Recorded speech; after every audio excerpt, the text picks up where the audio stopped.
Okay, it is now 1 o'clock. Are you guys able to hear me there in conference room C? Ruby, Yes.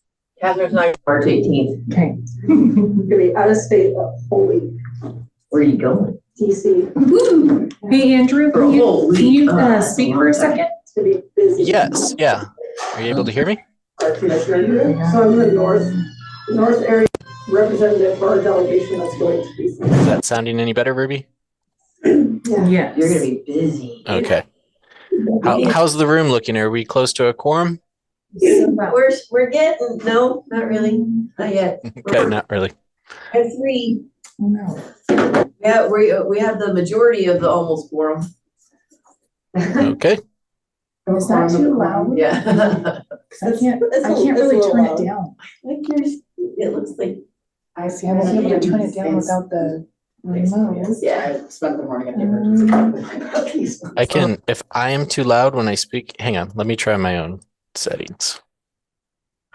And I know it's Personally, I the try to speaker pick here, but I don't have that is the close to remote. Yeah. Because there nothing Almost behind tonight, it. we're close. Sometimes there's people. Yeah. Secret. No. No secret. How is your phone? He is, I have someone picking him up right now. That's up next, right? He was. There's no remote in the room for me. Nice. And I mean, usually there is, but the past couple of meetings, I don't know where it is. Karen was trying to check. Like somebody either took it or it's in the drawer or something. Yeah. He's had 2 already. Okay, So they tested. Okay, Ruby, is that a better volume?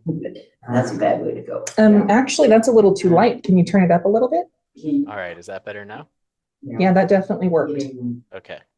I have the automatically adjust microphone volume. Okay, so for those of us just joining, it is 1:02. We're still waiting for a quorum. And I believe we're going to generally allow 15 minutes for this. And Good luck moving your house. it's impossible. Yeah. He's just gonna have to learn to toughen up his insides. Because it's hard. Did he eat something he wasn't supposed to? What's that? Did he eat something he I wasn't think supposed so, to? yeah. That's the assumption. Well, he did get like one of the bigger dog's bones No. yesterday, so it was like a cow tendon of some kind. And ate the whole thing. He ate the whole thing. So that's what he coughed up today. But that was I was actually at the vet office when I was about to take him home and be like, all right, he's fine, he's funky, let's just watch him. And then he goes, "Bleh," all over the floor. I was like, all right, you're keeping him. Yeah. So they took some pictures. I didn't do blood work, but I'm assuming it's probably some foreign body. So Just an ambitious little guy. yeah, Eating a whole knuckle bone. yeah, he's already 22 pounds. So won't be big. Have fun with that. And he was barking at every dog that even walked past the exam room. So I mean, Yeah. and they called me. They said I could leave him and pick him up after this meeting. And then they called me at like 11:35 and were like, you need to come get him. I don't know if you can hear him, but if he's not being held by one of our techs, he's screaming Oh, so loud. poor peanut. Yeah, upsetting everybody. So Well, I remember around 9 or 10 weeks, they have a fear week. he doesn't seem scared Yeah. unless he might be aggressive scared, one of those guys. But yeah, I think this is Independence Week or something like that. Or Defiance I Week. love having old children. I figured I could have a puppy because my 14-year-old dog is up 2 times a night going potty. So Oh, you're up anyway. Yeah. Oh, I hope he learns. Poor little. I doubt it. They're idiots. German Shepherds are very intelligent. Yeah, I don't know if it's intelligent around that though. Intelligent around like, Right. don't put it in my mouth because it's gonna give me a tummy ache. He can high five and sit and lay down and all that good stuff. That's fun. Yeah, they still bang the kid a lot. And potty training's been a disaster. Oh dear. Yeah. Well, you're welcome to hang out, get a break in your, Right. your dog life. For my mopping up poop day, yeah. Yeah. One dog is not the other. I have a Belgian, she's like almost a year old now. The other day, I'm like, whose idea was it to get a dog that's just gonna be a perpetual toddler? Oh dear. Oh wait, it's mine. It's mine. Belgian Shepherd or Malinois. Mal, okay. Oh, boy. Yeah. Yeah, so yeah, chews up everything. I'm like, well, that's a good way to get rid of Riker's toys and just don't play with anymore. Right. Oh, yeah, we got chew on, gotta go away. That's smart. My senior dog's best friend was a like almost 100-pound Belgian Shepherd. Wow. No, Belgian Malinois. It was it was the only dog that would get along with him because mine was so submissive and whatever they did, they played really well together. But Unmute us for a minute. Yeah. Yeah. Ruby. Yeah, we're in. Sorry, Miley's dog's name is Ruby, and I call her Roots. I knew I was gonna do that someday. Sorry. Yeah. Ruby. Sorry, Ruby. Yeah. Hey, we're up to 4, so we still do not quite have quorum yet. We're hoping it happens soon, but just letting everybody know in respect of everyone's time, we're gonna just wait until 1:15 and then we'll call it. So we just have a few more minutes. Thanks. Where you were at. We do. Will's here, yay. All right, we have quorum. 3 minutes to spare. That'll make what's her face happy. Excellent. Okay, we're gonna go ahead and get started at 1:12 p.m. Andrew or Ruby, would someone do the roll call, please? I'll go ahead. That slide, and I'll let Ruby take a look at that. Go ahead, Ruby. Okay. William Wise. Here. Richmond Kelly. He's not present. Catherine Vanderwall. Here. Rebecca Harper. Here. Jennifer Smith. Here. Nara Delbaca. Present. Robert Geary. Not present. And then a fire district representative. Not present. Do we have Paul or Willie on Zoom? No, I think we got in touch with Paul this morning. He wasn't going to be able to make it. Okay. And we did not hear from Willie either. I think they're pretty busy with a few things. So. And we did hear from our new task force member, Richmond Kelly, who is going to be representing South Lake County. He's happy to join. It was just appointed, I believe it was this past week, and he just hasn't set up his schedule yet, but he's making future adjustments to be able to make meetings. So. Very good. Board of Supervisors update. Excellent, thank you. So a few weeks ago, I should have been prepared for this. All right, a few weeks ago, the board finally heard the first set of recommendations from the task force. It was regarding the cannabis-related business types, the possible zoning districts where they could be located, as well as the permit level that would be required, either a zoning permit, a minor use permit, or a major use permit. They did not make substantive changes, except noting, I think, C1 in one of the manufacturing or something like that. So delivery only, thank you. And so we're going to, in a future meeting, right now we've been working through just the general requirements or development standards, but in the future, as soon as we're done with this phase of the super general, we'll bring back the recommendations from the board and start working on specific development standards that as they apply to those businesses. That information, just to continue with the timeline, that information from this task force will then get integrated into the draft ordinance for Article 73, which will then go in its entirety through the vetting process, through the Ag Advisory Committee, the Planning Commission, and the Board of Supervisors. So I'm very hopeful that the estimated timeline of getting it done this year is still holding. I just want to thank everybody in the task force. That was a really good series of conversations.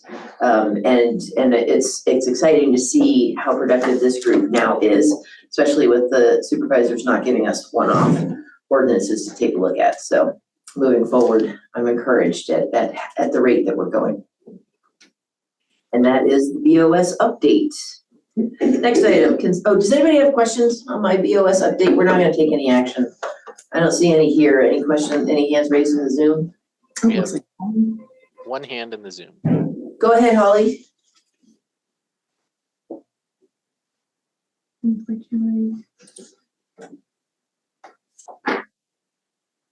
Okay. Oh, hi. I just wanted to double check because the the chart that was given to both the planning commission and the board was not the updated correct one, and I just wanted to make sure that that was rectified. The board approved what was in the staff report, so we're gonna go from that. Even though that's not what was in the minutes, nor was that was what was posted online.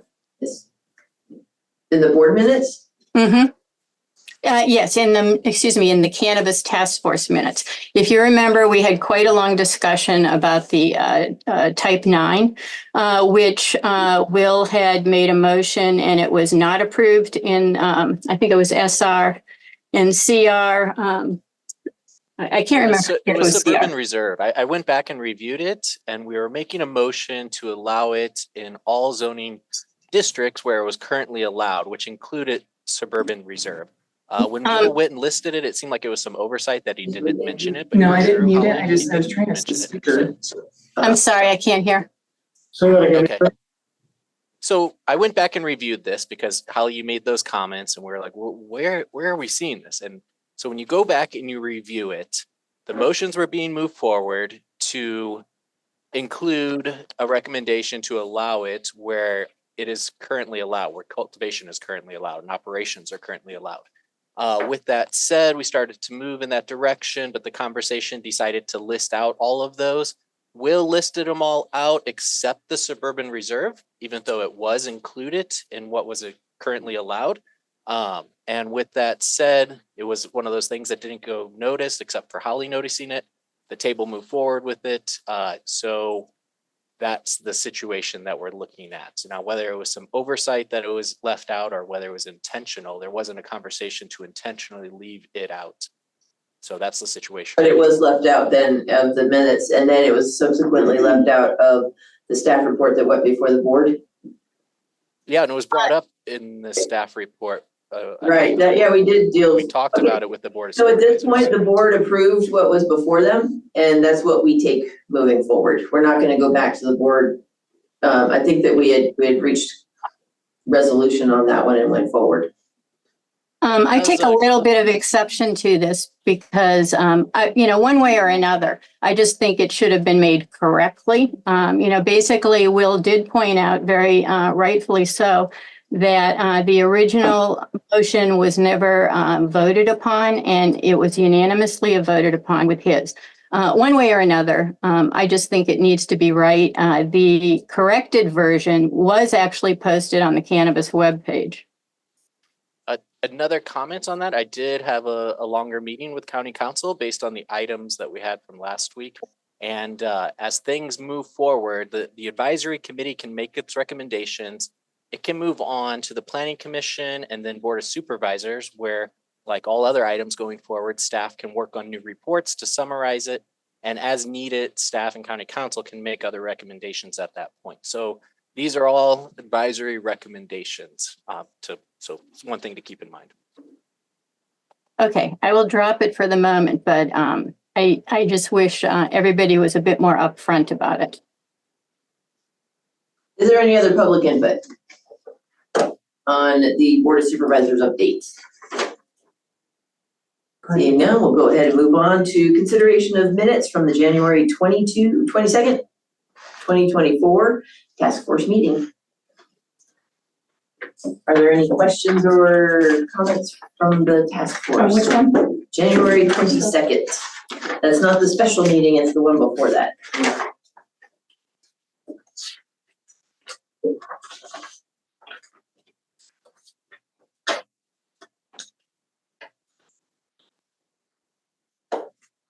Seeing none, are there any questions or comments from the public on the January 22nd, 2024 task force meeting minutes? Seeing none, bring it back for the task force for action. I move to approve the minutes from January 22nd, 2024. Jennifer Smith. Second. Nara. Okay, we have a motion and a second. All in favor? Aye. Is there anyone opposed? Okay, 5-0 with 2 absent. Next, consideration of minutes from the February 12th, 2024 special meeting of the task force. Questions or comments about the task force?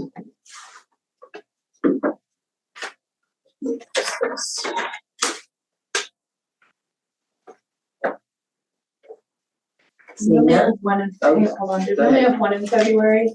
Yes, because the second one, we moved the special meeting because we couldn't meet on that one day, and then, so we moved it, and then the next one we didn't have quorum.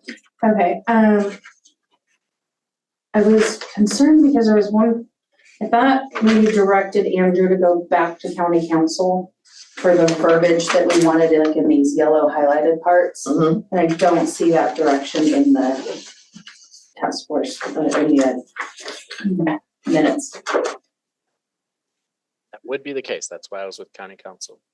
Right, so typically, county council does not draft stuff for us. Okay, Where the normal, procedure is we write it and then they review it. okay. So is there anywhere in here that shows that that was the direction? What section was that? Andrew, can you point us to that right spot?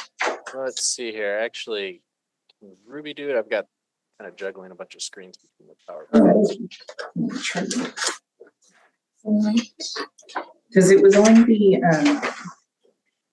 let me see. Business entity requirements? Yes. Items will be carried over to the next meeting to be reviewed by county council and for further discussion. There we go. Thank you. There was one motion made, and it was for state license requirements, and everything else was recommended to bring back to county council, touch base on, and bring it forward at a future meeting, not necessarily the next meeting. Okay, it says in the minutes to the next meeting. Oh, well then that should be corrected. Okay, so we're going to amend Section A and section C to say. A, C, oh, no, D and E. Okay, to a future meeting, please, Ruby. Yes.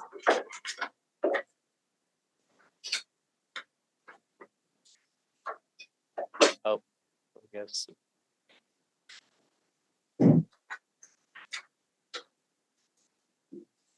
Before we Okay, make a motion, we've had a couple hands go up and down in the Zoom room. sounds good. Yes, that looks like Angela. Ruby, can you- Go ahead, Angela, or yes. Thank you. Was the February 12th meeting, that was the one that you weren't present at, right, Maria? Yeah, I was absent on that one. Okay, so in the public comment, it says there was no public comment, but I did bring it up and I see that you guys have made the change to request that we put a time limit on before we call, if there's no quorum when we call it, because it was pretty lengthy. So, but I don't see that reflected in the minutes. I just wanted to bring that up. Thank you. And you made that during public comment? Yes, I did. I made that request during public comment that we put at least, so that everybody knows by 1:15 or however long you guys decide we're gonna call it, because I think it went almost to 1:30. I think we waited last time. 133. Okay, so let's add this sentence, Angela Amaral. Is that how you say your last name? Yes. Angela Amaral requested a limit to wait times to establish quorum. Thank you. Sure. And I thought that was an excellent idea, which is why I told people we will wait until 1:15. And I think that we'll just keep that going forward. I don't think that requires a vote of the task force. It's kind of just a housekeeping thing. All right, excellent. So are there any further comments from the task force or hands raised? Did you say there were 2 hands raised? There was another hand raised and it's down. It might have just been a comment that it's hard to hear me, and I just think I was too loud in the beginning and then I'm too soft now. So Okay. hopefully we find Sound good right now. spot. Okay. Yeah. Sarah, Okay. can you hear me well enough? She's the one who just put the comment in there. No response, so I guess we're good. All right, so we'll bring it back to the task force for action. On the minutes of the February 12th special task force meeting.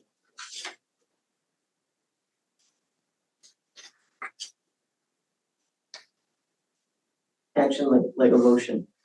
Yeah, I'm just still questioning. Because these motions were not considered, when will we be able to vote on when it comes forward? I just want to Bring it make back to the next meeting, Ruby? Mhm. Let's make note. Andrew, you go with that, next meeting?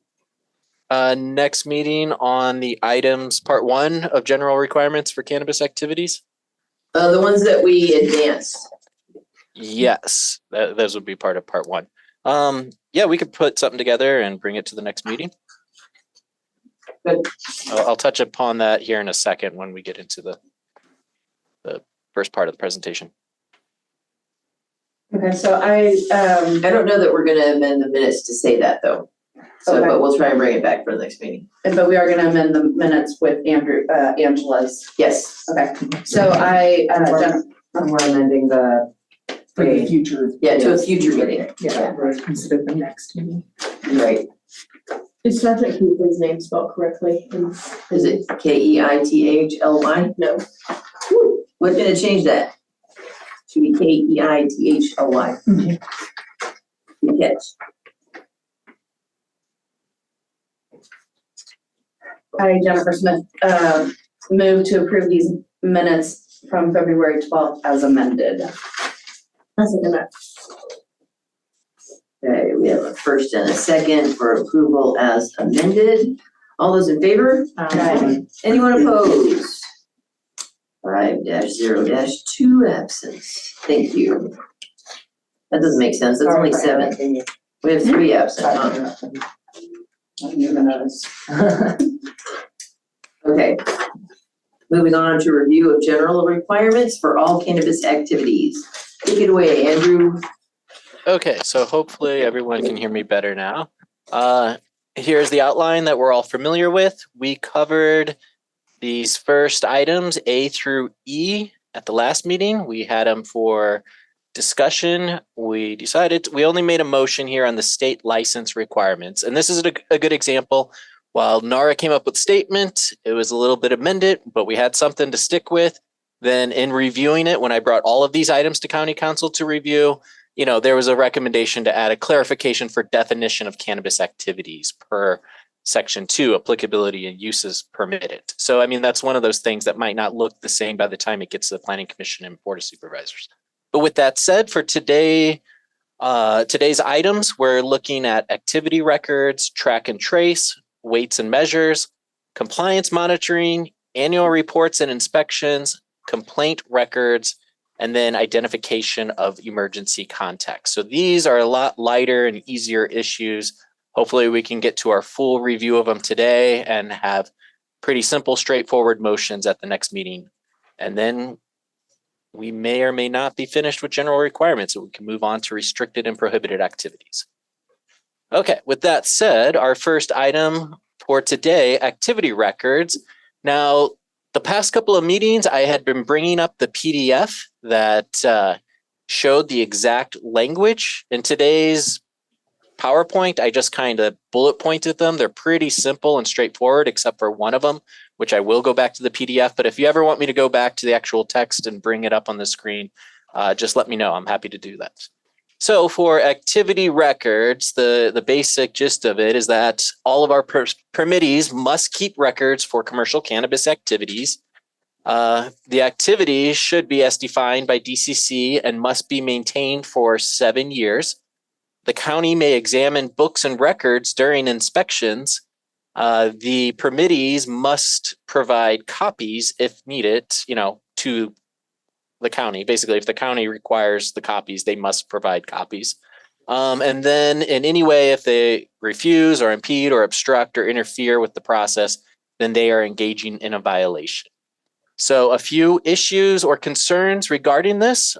This is not an exhaustive list, but the section uses a lot of language and it's often referring to the applicant. I think in this sense, a lot of this whole ordinance was set up for early activation, which we don't do anymore. So that's where a lot of these things that apply to an already active applicant no longer applies. They are just an applicant until they get the green light to be a permittee. One of the things in a lot of our annual reports, which we'll get to in part J, Should we at this point add specifications on the conditions of approval that they need to monitor, that they're meeting all of those? Generally, when we receive our annual monitoring reports, that's what it's based on. That's what all of our committees are basing their reports on. Are there any other specifications that the task force might see fit to add here? And should we cover complaints here? You can see there's another section for complaints. It's section K. It's about complaint records. If you reviewed the agenda packet, you might have looked over that language. With that, I'll stop for now before moving on to the next slide and leave it to the room for discussion. So under activity records, part B, where it says all records related to commercial cannabis activity as defined by state licensing shall be held for a minimum of 7 years. The state has made changes to some of the record maintenance policies that it had in the beginning. And I'm wondering if we can just somehow defer to the state's guidelines when possible. So, Unless the county specifically wants us to keep stuff for 7 years. so instead of saving, because I'm pretty sure this came out of just mirroring the state regulations. Yeah, so originally they wanted us to keep all of our blue tags for 7 years, and now we don't have to keep them for any amount of time. I know they want you to throw them away too, right? I think somebody got in trouble for still having them. I don't know, they we no longer need to keep them, which was, volumes of plastic material. So we would say, we would change B to mirror whatever the state has upped it to now, or changed it to now. Mirror state record keeping requirements. Any comments on that? Any thoughts? Is there any, Andrew, were you about to speak? I was just going to say there's a hand raised if you want to open it for public comment, but the discussion is in the room at the moment, so go ahead. I guess I only have a question, and that is, does Andrew or any other member of the county staff feel that there's a reason why the county would want to see those records kept for longer than whatever the state's standard is at any given moment?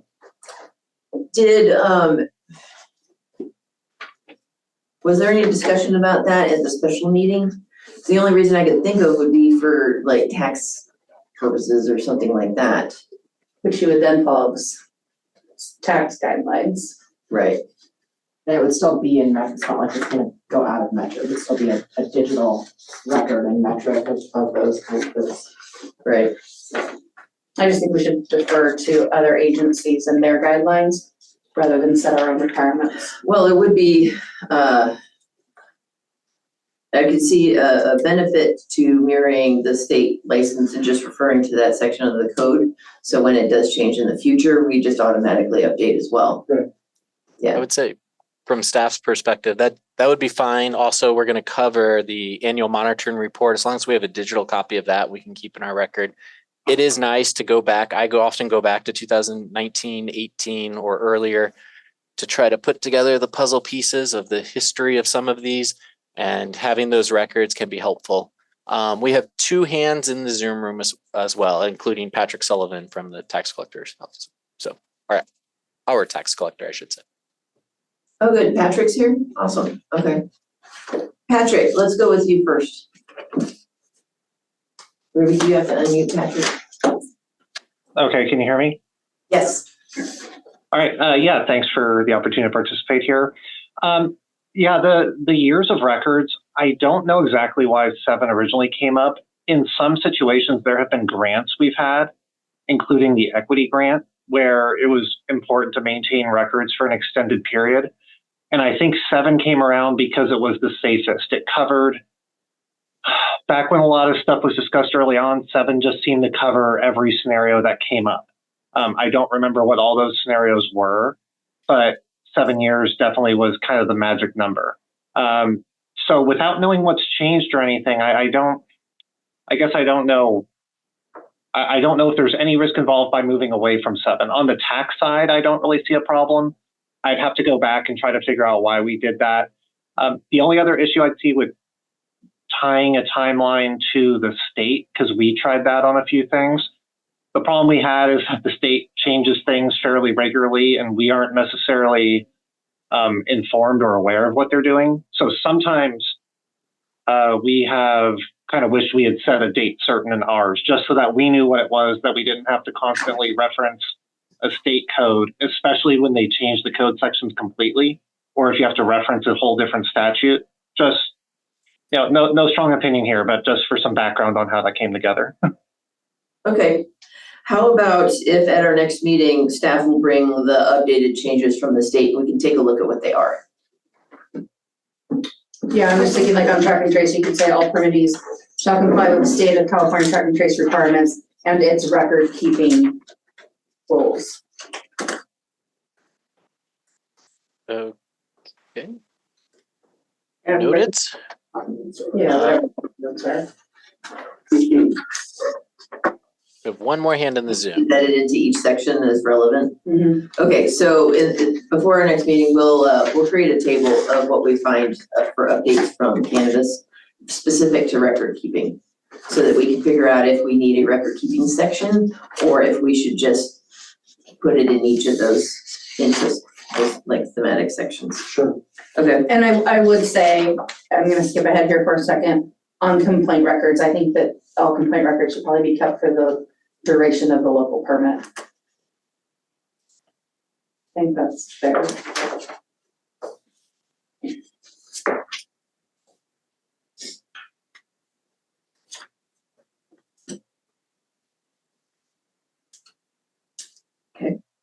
Which would hopefully be more than 7 years. Which will hopefully be 0 records. Right, for more than 7 years. Awesome. Okay. Which is also to say, I would think that the Part K could go under the, as you suggested, the activity records. And we may end up moving stuff around too after, at next week, at next meeting. Well, I think you were also suggesting that activity records itself could become dissolved if only a note were added to the relevant section related to Exactly, duration. yeah, so we may be moving stuff around. Okay.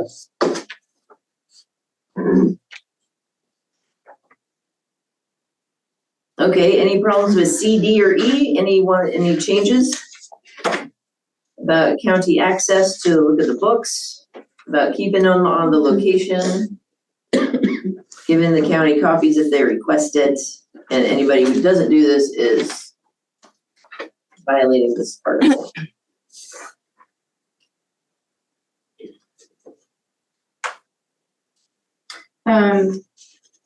This might be diving too deep. I think that I would like to see some clarification on during the first 5 years. Is that the first 5 years of the permit or the first 5 inspections? I'm sorry. Sorry. Did you just move on to another section? Nope. So we're still at activity records. Yeah, but except I think Jennifer's moving on. We do Okay, have let's look at well, we activity. had 2 hands raised. Now it's down to 1, I guess, on the activity record. So on activity records, before we move forward, right? Because the 5 Sorry, I years thought is those not were all there. part of, yeah, I didn't, Yeah. I was paying attention to my letter, sorry. All right, is there any public input on activity records? Holly, if you want to go ahead and Yeah, I was just curious, what exactly are the records that are kept on the activities? GHI. well, do you want me to answer this one? Or I guess I'm the staff here to answer. Yeah, for the most part, we don't really need to dive into too many other activity records aside from their Part J, annual reports and inspections, which we'll get into in a second. And they submit those ahead of time, generally for let's say right now, we're getting into 2024. Throughout the spring, we'll be receiving records and monitoring reports from the past year, 2023. And that's where they go through and generally make comments on how they're meeting all of their conditions of approval. Okay, got it. The reason I asked is because when they talk about 7 years, all businesses are supposed to keep records for 7 years, but it doesn't sound like these are that type of record. That was my question. Yeah, exactly. Yeah. I guess I got ahead of myself because it felt like activity reports would include all these other things, track and trace, weights and measures, compliance. So I apologize for getting so far ahead. Oh, no, that's all right. There's definitely overlap. Is there anything further on activity records? If not, we will move. One forward. more hand raised. Margot? Let's see. Okay. Hello. So Andrew, help me stay on track as far as where we are on the agenda. So I know we're on activity records, but are we addressing specifics on COAs now? Or specifications on COAs? The thing is, most of our activity records are focused around that. So that's why I added it as an issue of concern, or whether or not we want to specify that they need to do that, or whether we want to do that over here in annual reports and inspections, or bring these all into one future section that's a little bit more encompassing. So I don't understand what you're asking, Andrew. Could you, like, specifications on our conditions of approval are derived from our regulations. So I'm not sure what you mean by questioning specifications on COAs. Which perhaps at the next meeting I can provide some, we'll look into providing examples of annual reports and how we, the records and reports that staff is concerned with as we monitor and inspect these permits over 10 years are all basically derived from the conditions of approval. And that's what's being submitted. And that's what has been submitted for the past 5 years. So, but there's no specific language in this outline. Must keep records for commercial cannabis activities. Activities need to be maintained for 7 years. The county may examine the books during inspections. They must provide copies if we ask for them. And if they refuse, impede, or anything, then it's a violation. That's pretty much all we got right here. And this is just, we're looking at what's there. And the whole point of this is to improve what's there. So you're asking if we should add additional detail as to what we're going to be looking at. Correct. Yes. Okay. We want to change the language from applicant to permittee to be more accurate. Should we get more specific about keeping records on meeting their conditions of approval? Or should we add other specifications as needed or seen fit? And should we cover complaints in this section? Those were the kind of the 4 questions that I could think of to bring to the task force. Yeah, those are good. Thank you. I understand better now. So it seems to me that F should be activity records and then define what those records are, which would include track and trace, weights and measures, compliance monitoring, annual report, complaints. All of that seems to fall under. Yeah, to me. That's what I thought. This was a section and these are sections. Yes, that's why I got confused. But it's not legal then. No. Yeah. But we can vote to change that. Right, because it's not F and then sub F, it's F and then G, so it looks like it's moving on. Right, Yeah. I think that should be amended. Yeah. Because these sections don't actually just discuss, requirements. Okay, so let's table that for next time also, because if we start moving stuff around, we can just sort of reformat it at that point. All right. I'll be reviewing all of these comments, and based on these comments, bringing a document that you guys can look at to the next meeting then for further review and consideration. Awesome. And Andrew, I completely agree that it should say permittee and not applicant. Yeah, I was just gonna say, like, can you please lay that to us right now? Yeah, yeah. So we can make that. Yeah. I just totally agree with that, yeah. Okay, Margot, you had your question. Are you good? Well, let me make my comment and then you stop me if it's supposed to go in a later part of the agenda. Okay. So my comment on the COAs is that I think it would be most helpful for the county and residents if specifications were outlined on the COA. I know on some of the hearings that I've attended at the Planning Commission, those COAs are outlined for specific actions that the permittee must take to keep in compliance and to retain the permit. So I would highly recommend that among those specifications would be water usage, that the permittee or the applicant stay within the estimated water usage estimate. And that's just one of the recommendations that I have on that subject. All right. Thank you, Margot. I did touch upon that in one of the, next 6 sections. So Excellent. Thank you, Andrew. Okay.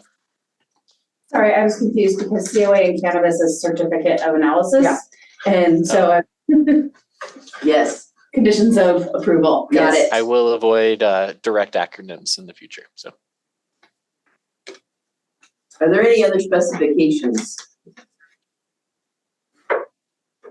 This would be for specific to activity records. I think we're good. I'm going to move on and I'll get through these next few quickly in a quick presentation. And then that way we can talk about all of them. Because I think seeing them all through would help clarify some of the questions in the room and the public comments we're getting. So, okay, the next one, track and trace. Our current regulations simply have it's a simple statement, permittee shall comply with state of California track and trace requirements. And they do use the term permittee here. Issues or concerns, is it already covered under the state license requirements and not needed? We covered and made a motion on that language at the last meeting. Are there any other specifications for track and trace that you might want to add, such as disposal of the tags that are associated with track and trace, which could qualify under a performance standard for agriculture, although those tags get conveyed through processing as well. So I'll leave it at that. Let's move on to the next one. Weights and measures are current. Sorry. Are we gonna go one by one, or? I'm thinking we could get through all of them and then come back and revisit each one by one. But some of the future comments might clear up some of the questions for each individual one, such as what happened with the first one. So is that okay with you guys, or do you want me to stop on each one? Yeah. Just for a second. Just Okay. before we move on. I would just say, because you can have your state license and not have yet enrolled in track and trace, so I would leave this in here. You enroll in track and trace after. Oh. And so you could have all your licensing and not enroll. So I would have this, all permittees shall enroll in and comply with. Okay, did you hear that, Andrew? I did. Okay.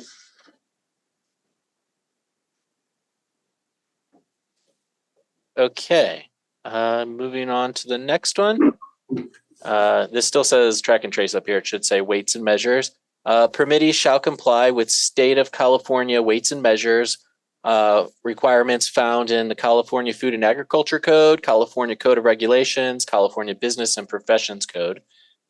Issues, again, is it already covered under state license requirements and not needed to be specified? Is it too specific on these state codes and regs? Because as we know, codes and regulations are always subject to change. And then since, weights and measures up here, it's very much a cultivation specific activity. Does it not belong in general requirements for all cannabis activities, and should it be specific to cultivation performance standards? I think everything's gonna get weighed. Yeah, it's throughout not its just specific process. to cultivation. Luckily, we do have our county sealer of weights and measures here for input. And I think that should be added in there, that they need to enroll in and comply with local. We don't have like a local enrollment. So to me, I'm okay with the way this is because it is referenced in DCCs. Okay. All the requirements. And kind of looking, it's like, there's like some changes or exemptions. It's like, so there's no specific code sections in here that are referenced. So it's very open. So I'm fine with that. And then because it refers you to DCC, which then of course refers you back to this professions code. So Okay. I'm okay with it being in there and just kind of general. We don't have like a local program where people enroll. I mean, But we are required to get our scale sealed. right, which is stated in And it is code. stated, it is stated in the code, okay. Yeah, and then of course you have to be a licensed weighmaster if you're doing certain activities. Cool. Yeah. All right. So you're good? I'm good It's with your department. I'm good with leaving this the way it is. Yeah. All right. Okay. Any further comments on weights and measures? Are we missing any departments or codes? Are we better off leaving this as comply with state of California weights and measures requirements and just ending it there in case they start throwing other departments at us? Or Yeah, I mean you could. is there a reason not to? Well, this does cite like the 3 sets of codes that does cannabis. Right? For now, but we have seen that change, and there is a hand in the Zoom. Yeah. So when I looked at it, it's like, okay, so what is, like if you go to the State Department of Food and Ag, if you go to their Division of Measurement Standards, they have a little section on there that says cannabis, right? So you click on that, that automatically takes you to Department of Cannabis Control. So, okay, so you look through all the rules and regulations till you find the weighing devices and weighmaster section. Which then, of course, everything in there they're talking about refers you back to business and professions code. Right. About, do you have the appropriate skill? Is it being tested and sealed by your county sealer every year? You know, if you're doing certain activities, are you a licensed weighmaster? And then, of course, if you're a licensed weighmaster, then there's a whole different set of things to get into as far as like having your certificate, having certain things on your certificate, keeping those records. So I think just having it in our county code is general, because to me, it's like, well, that refers you to that. Okay, good. Which then is very specific. And if either CDFA or Department of Cannabis Control decide that they're gonna make changes in what's required, or like there's exceptions, then, you know, we're not locked in. It's like our county code or ordinance will just kind of reflect what the state's doing. Okay. Yeah. Go ahead, Sarah. As soon as Ruby unmutes you.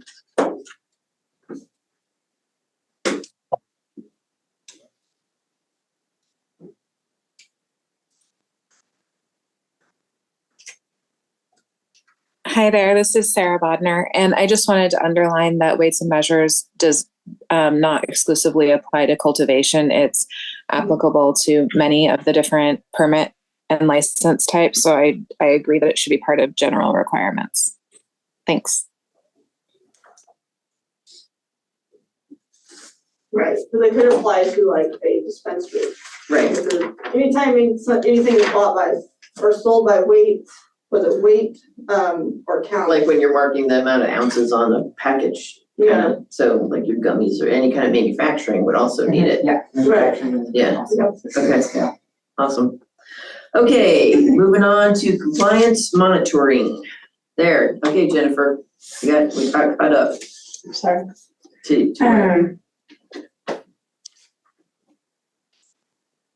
Okay, so Yeah, go ahead, Andrew.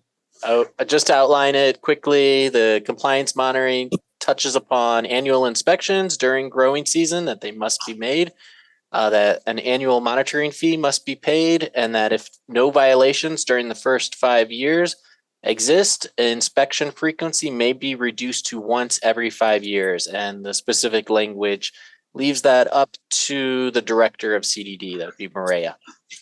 So some issues or concerns, frequencies, and any waivers of that we're for the first time now, we're starting to see 5-year-old projects, and some of them are asking, do we have to keep doing this? And for the moment, I think we still intend to keep doing it. But those are the issues here. We could stop and touch upon these if you want, or keep going. We got another hand raised. I would like to see some mention made of those who opt out as that not counting.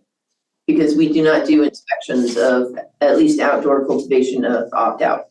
Well, we do check Planet Lab satellite imagery to make sure that they're not We cultivated. do, but we don't go on site. If we can avoid it, yes. When we do go on site, our inspections are way more thorough than just verifying that cannabis is indeed in the ground. And would they then be subject to a fee? When does the fee? Yes, Does opt out still need a fee, Andrew? they all still pay a fee, yes. Okay, but the benefit of opt out, and opt out isn't really covered in our ordinance. It was something that the department did to sort of help come alongside and support the industry. And it helps then with the information that gets passed on to the tax collector's office. And so opt out is a way to still stay active even if you're not cultivating that year. And the state is right now just released emergency regulations to make some of those changes as well for opt out. Oh, that's interesting. Okay. And when I say stay active, keep in mind use permits that are not active for 2 years expire. And so paying your annual monitoring fee and then your opt-out form. And I think we're talking about getting that done by a certain period in the year. I think it's June 1st. But that will then be considered by the Board of Supervisors as like a hard deadline, just to make sure that we're not, that we're all kind of moving forward for the year at the same time. So that's correct. Staff has generally been using June 1st for the opt-out.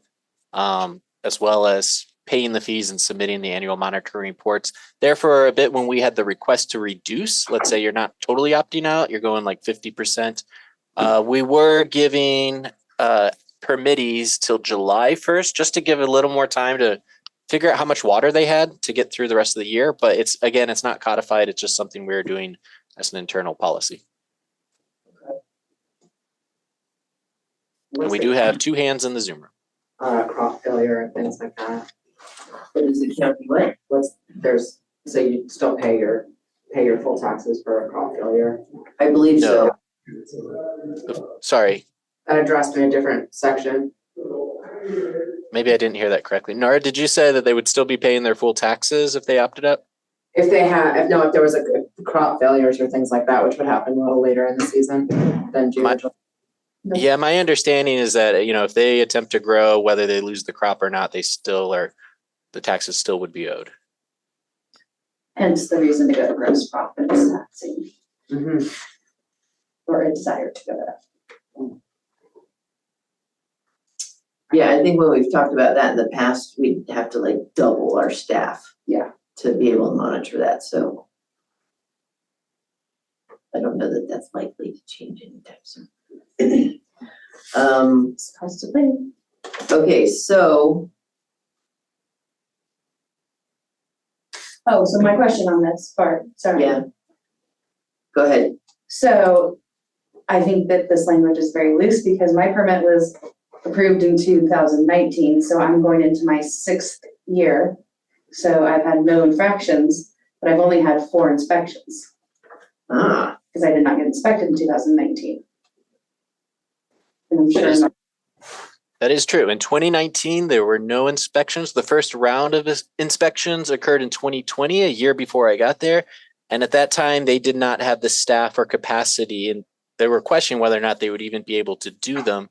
And they brought a plan, I believe they brought it to the board to do a kind of a random sample of projects to go out and do inspections on. That's what the paper trail looks like.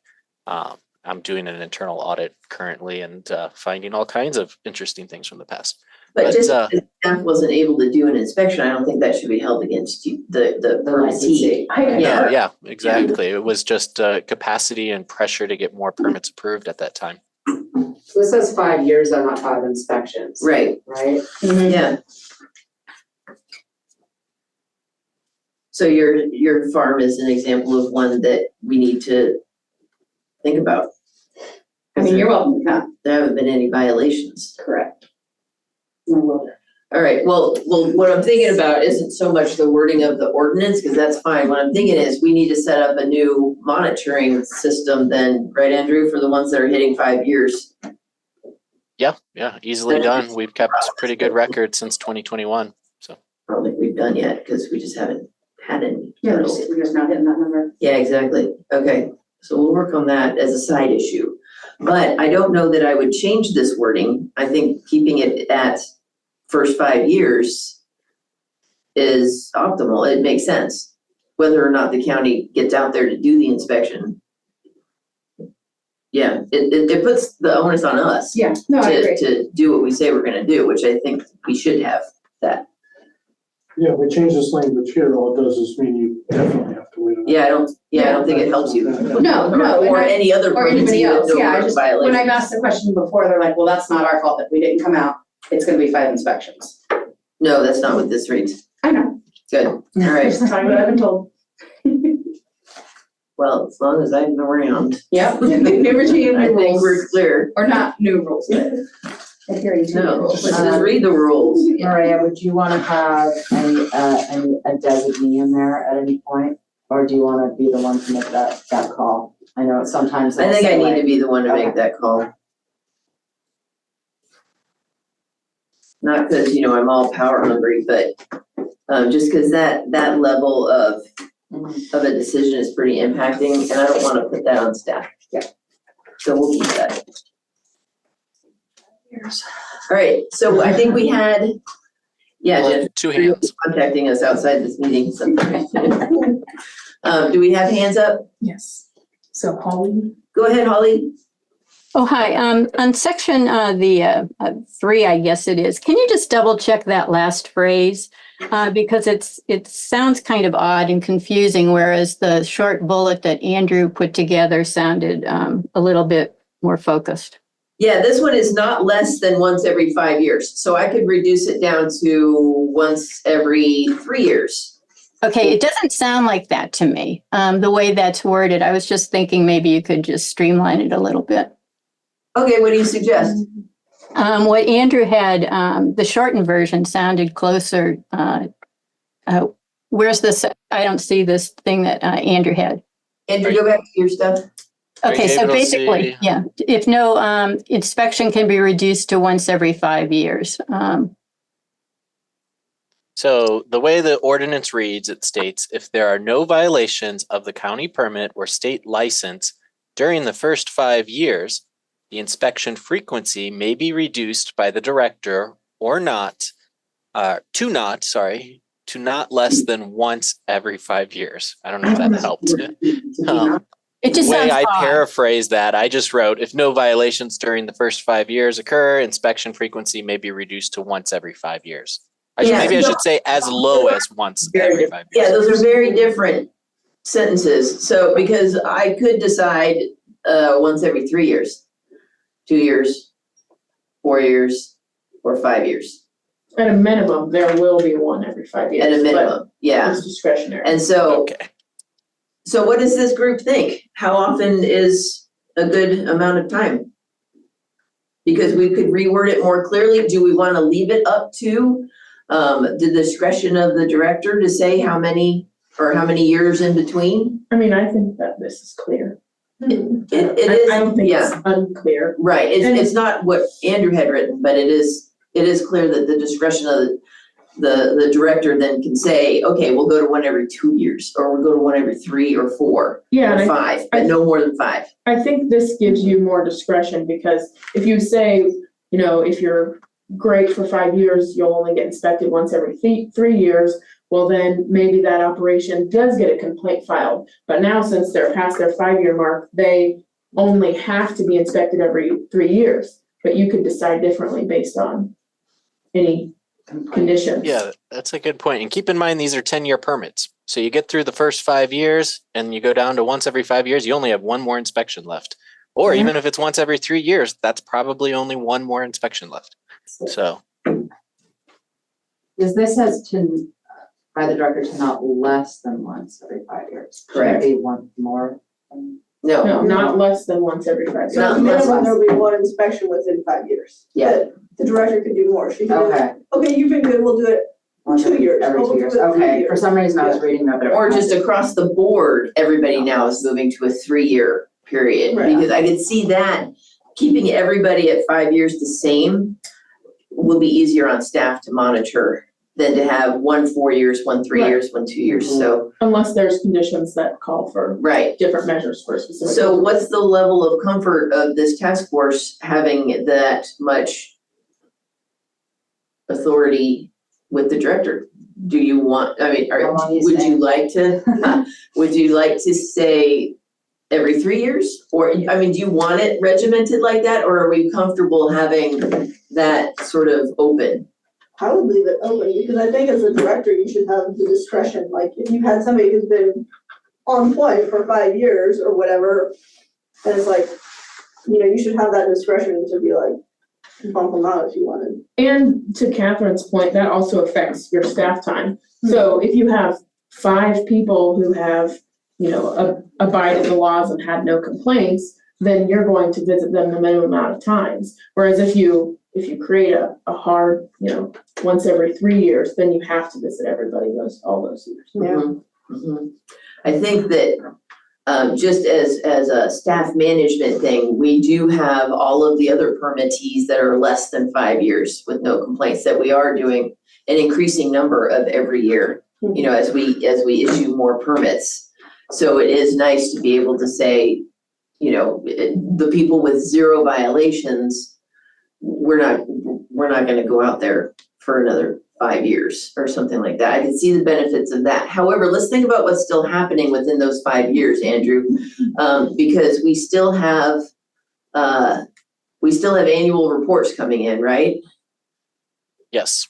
Are we still have annual compliance monitoring fees, or do we reduce those fees? We Because do not. They tend to go up each year. And the board really decides that, so. Well, except the annual, a compliance monitoring fee is not, it's a fee. It's not a, tax. I mean, it's something that has to be closely related to cost of doing business. You know, it's not just a random amount of I money. think it's mostly cost of staff's time, covering costs. Exactly. So that's what I'm trying to think. So we still do some annual monitoring. If we weren't going to go out there for an annual inspection, would we still need to review their annual report? And there's generally language in every condition of approval that, and I believe we'll come across it in the ordinance as we move on, that staff can go do an inspection. We're allowed to go on site and inspect the property at any given time for any given reason. Sure. Which, outside of growing season for some of our processors and stuff, I keep keep having to stop by and check in to make sure everything's okay. So. All right, so I need to make a note to myself, because the annual compliance monitoring fee, if we're not going to do an inspection, we may want to get a reduced fee for those who have no complaints, that we're going to extend it out to, more years. It doesn't make sense that they'd be paying for us to staff time to actually go do the monitoring if that's not what we're doing anymore. Well, for the cultivation side, just to, bring up a caveat, it covers staff time to check it as well as the software to check it, which is not cheap software too. So your point is that if somebody's not getting an inspection, they shouldn't get an inspection. Yeah, and that's actually just it's a process thing, that it's just me thinking aloud. So, I would not like to see this changed. okay. Is there anybody who really wants to see it changed in the task force? Okay, did we have another hand up? Margot? Go ahead. Yeah, Margot, I think, has another comment. Yes, thank you. So I'll start out with a question. What is a county or CDD enforcement or the planning commission doing when permittees use more water than estimated? Is that factored in anywhere? No, we don't have any Not been dealing with nexus to that make yet. actions. Yeah. A nexus to tie it into a rule or regulation that we can come down and do that, whether it's for cannabis or anything. I mean, it's a very contested issue right now across the board, from traditional agriculture to any other commercial use. So, I mean, it's an estimate. It's not. Okay. Yeah, right now the water is estimated for use, and the planning commission makes their decisions based on that, but that's not the same as limiting someone's water rights at their property, which would be a whole different ballgame. So we have not as yet created any regulations that would be punitive to going over your estimated water use. Okay, so how is a county safeguarding the water accessibility of neighbors then? If a grower habitually uses more water than estimated year after year, there are no consequences? Well, I think that the supervisors or the planning commission might tell you that's the reason for the hydrology reports, is so that they have the data that they can evaluate to see if it's reasonable. But as far as creating regulations that might somehow limit a property owner's access to water on their property, I defer that to the board of supervisors. Right, but the whole premise of approving the permit is based on the permittee's estimated water usage. But if we see that actual water usage exceeds the estimate year after year after year, I think that's cause for concern. I hear you. Sounds like maybe she has a complaint to file. Not yet. I think we're just thinking ahead. Yeah, and I totally get where she's coming from. It's just that limiting somebody's use of water on their property is not as easy as a condition of approval. I'm sorry, I don't understand why not, because the permit for both minor and major, is trying to safeguard the health, safety, morals, comfort, and general welfare of persons residing or working in the neighborhood of the proposed project.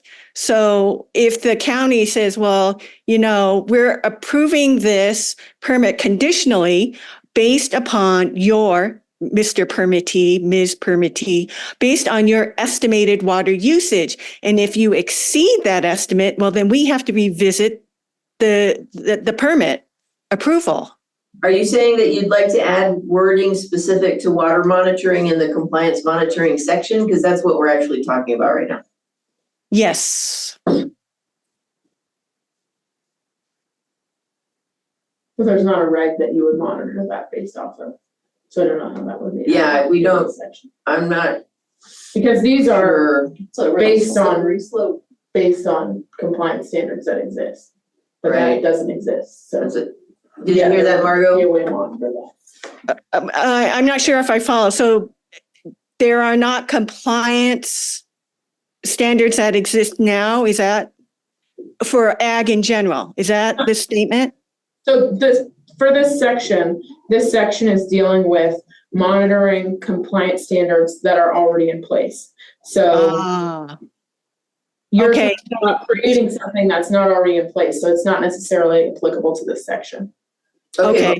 On to it, Margot, because we may get to a section later where it might be relevant or might. Okay. Well, then I have another comment on the frequency then of compliance monitoring. So I would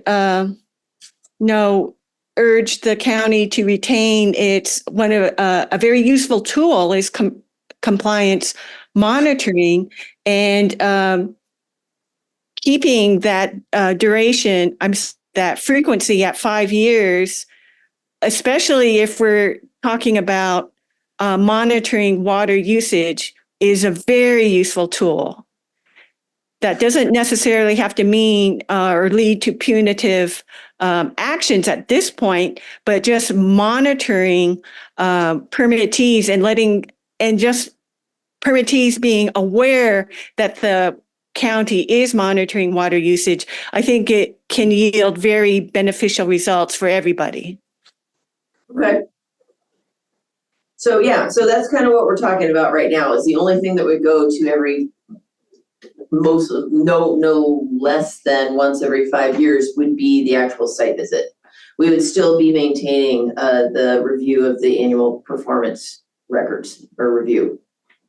So we'll be keeping that information and reviewing it on an annual basis. That part will not change. The only part that would change would be actually staff boots on the ground tromping all over the site. Well, that prompts another question, is how are the permittees' water usage verified? Is it by reading the well meter? It's included in the performance review report. So that's on it. This is another grayer area, actually, in what our reports are actually showing.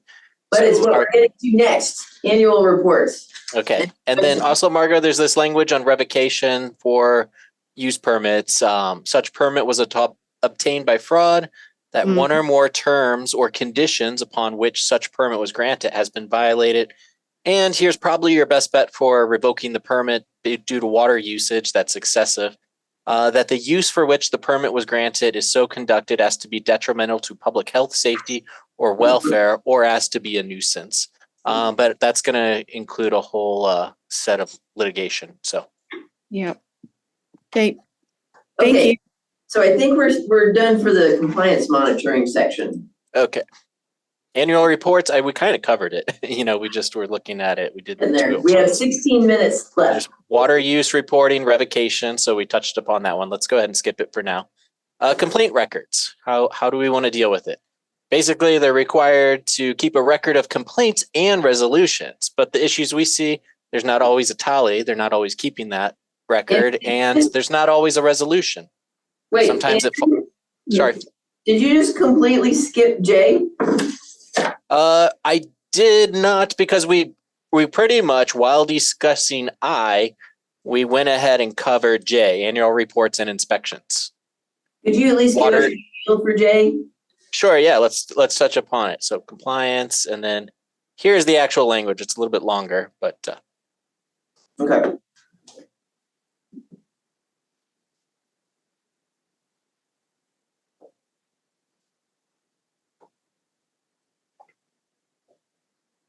Hey, Andrew, can you just tell the task force how we collect these performance review reports? Is this usually around the time of the compliance monitoring? no, like I said earlier in the presentation, right now it's about 2024. In the winter to spring, that's when most of our cultivators are pulling together their information for 2023, putting it together in a report. Generally, it seems like someone set the stage a while ago to just touch upon their conditions of approval and each item that they're required to approve and are basically required to meet. And then they submit a report based on that. Obviously, there's no set template or format for it, so we do see some variation.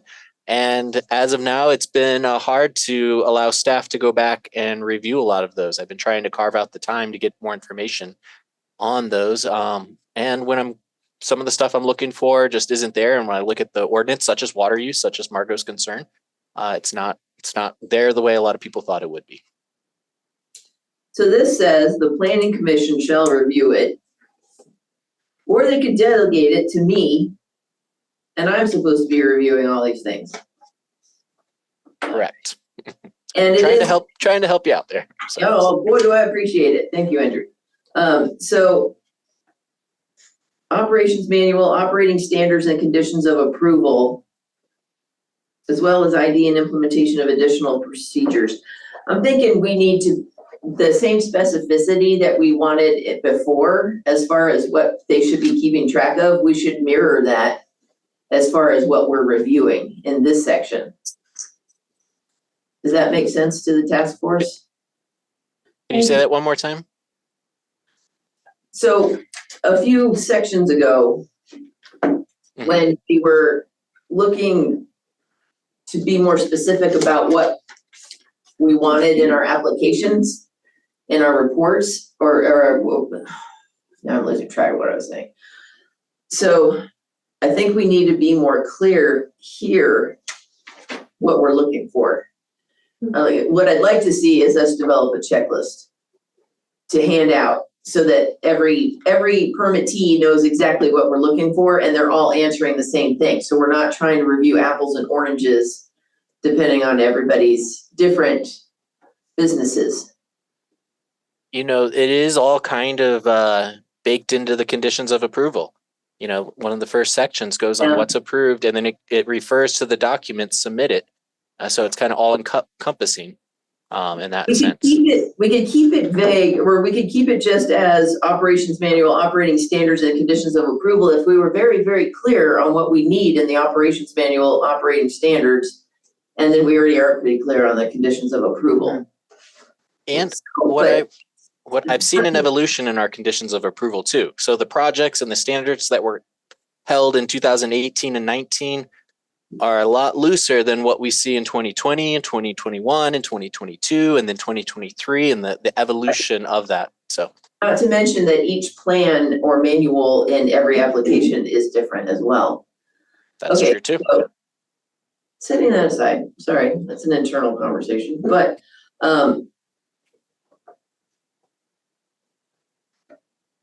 what do y'all think about annual reports number 8? Anyone have any other thoughts besides what Andrew and I have just dialogued on? Yeah, I just think, and I was kind of not cued into your conversation there, but yeah, I'm just thinking that there should maybe be some clear language about what is required to be submitted in an annual review report, because this is very. And that was very confusing in 2019 when we started. And Catherine Schaefer's was very helpful in clarifying how she wanted to see these reports. Good, so we have a start. Okay, so we could keep it then, operations manual, operating standards, and just add clarity to those sections. Because then this says exactly what we're gonna need. It also has that last sentence that says, should the planning commission find problems with the specific performance review report, it could potentially lead to a revocation. So I think this actually could end up addressing one of Margot's concerns. If we find that the water usage is inconsistent with what they had been intending, that coupled with a whole bunch of other variables, which we're not gonna go into right now, could go to the planning commission. And one other thing, keep in mind, again, much of the water use, again, we tied into all the cultivation, and this whole ordinance seems to be written around cultivation primarily. But you got to factor in retail sales and events. So we are still in the general requirements for all cannabis activities.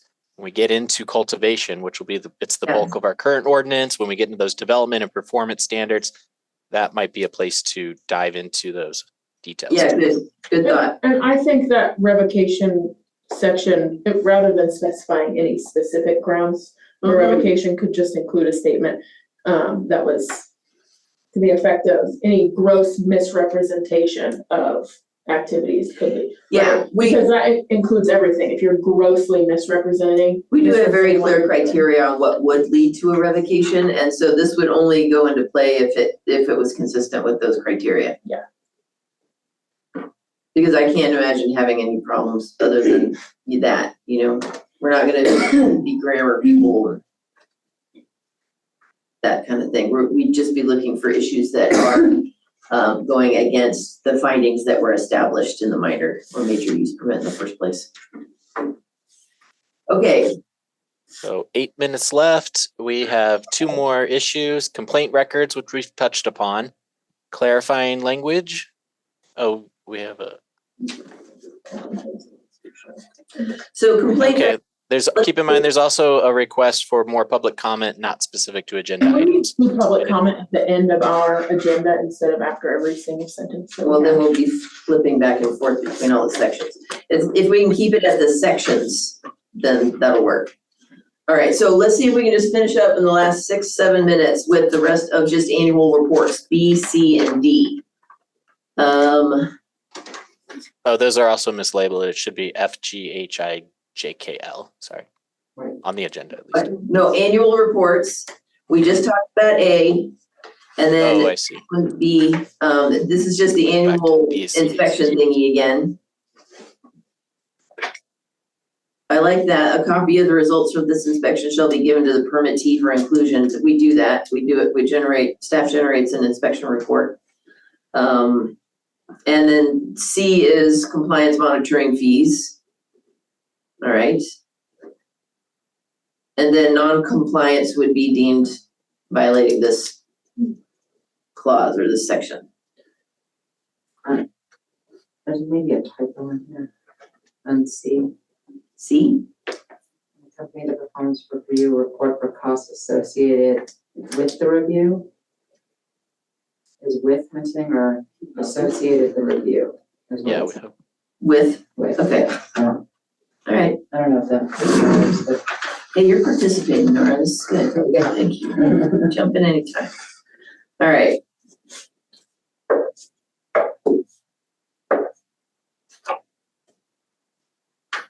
So with that said, and given, oh, we still got a little bit of time. I will just touch upon the key issues, complaint records, whether there's a tally or whether or not a resolution, or if it's a civil issue, which we do come across. For identification of emergency contacts, really the main issues is updated current information and, well, any other issues you can think of. That's the main thing that staff runs into, that they're not always updating their information. So could that be part of the annual reports? Add a section of update contacts? Absolutely. Well, yeah, it's up to you, really, I guess. There's another missing word in complaint records. There are several. Yeah. Permitted to maintain a record of all complaints and resolution of complaints and provide a tally and summary of issues in the annual performance review report. I think missing word in. Yep. Well, what did you find? Oh, there's a few things like that and missing spaces. Okay. needs to go to a. Would it be This is prudent? probably stuff that happens when we convert a PDF over to Word. Gets a little hinky, but okay. Should we move to public comment? Yes. Being that we have 5 minutes. Let's get public comment on annual reports and inspections. And there's also a request for general public comments for non-agenda items. So Oh, yes, okay. Any hands raised on annual reports? Moving on, complaint records, because we covered that one too. Moving on to general public input.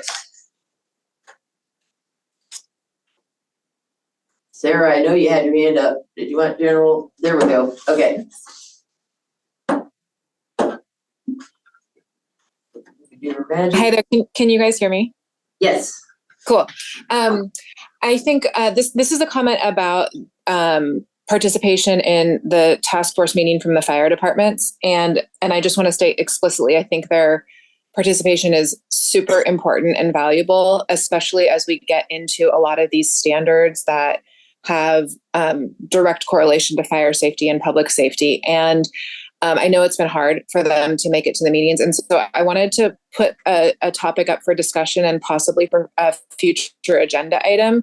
If the task force would like to establish attendance requirements for members, and if there are certain members that repeatedly can't meet it, if we could look at reappointing somebody who can attend the meeting, because I think it's so important to be able to meet a quorum, but more importantly, get the input from all the different stakeholders. Thank you. Hey, Sarah. All right, is there any other general public input? there is no other hands raised. Then we are going to go ahead and adjourn at 2:27. Thanks, everybody.